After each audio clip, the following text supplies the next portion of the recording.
ملک کے طول و عرض میں ایسے واقعات جنم لے رہے ہیں کہ لگتا ہے خدا نہ کرے کچھ بڑا ہونے والا ہے۔ ہم غلامی کے طوق گلے میں ڈال کر اتنا گر جائیں گے یہ سوچنا تھا۔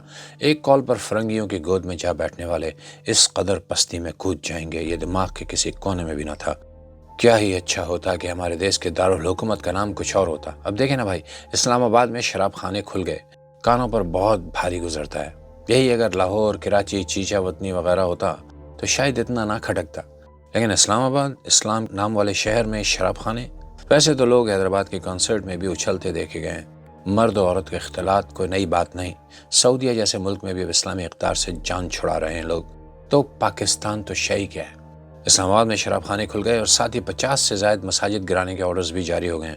اب خود سوچو، جب شراب خانہ کھل رہا ہو تو مسجد کا کیا فائدہ؟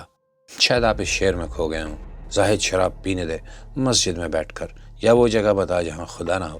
ہمیں معلوم ہے یہ سب آقاؤں کو خوش کرنے کے لیے ہو رہا ہے۔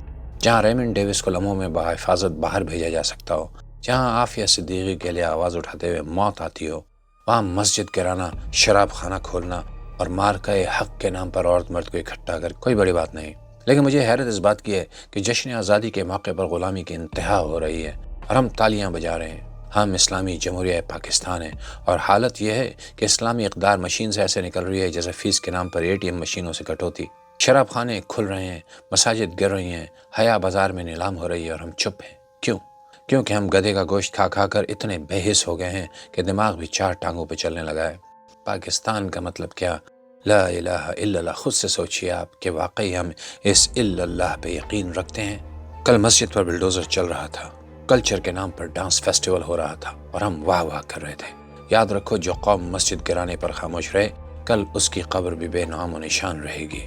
ہم نے تاریخ سے کچھ نہیں سیکھا۔ اندلس میں مسجدیں وائن ہاؤسز میں بدلیں، قرآن عجائب گھروں میں بند ہوا اور صدیوں غلامی میں جھگڑے رہے۔ آج وہی کھیل یہاں کھیلا جا رہا ہے۔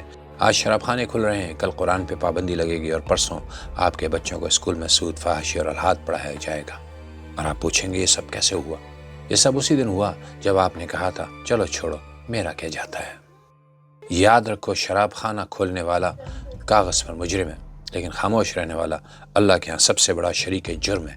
یہ وہ وقت ہے، یا تو اللہ کے گھر کے لیے کھڑے ہو جاؤ یا پھر قبر میں جواب دینے کے لیے تیار ہو جاؤ۔ یہ مسجدیں صرف اینٹ اور پتھر کی نہیں، یہ ایمان کے قلعے ہیں۔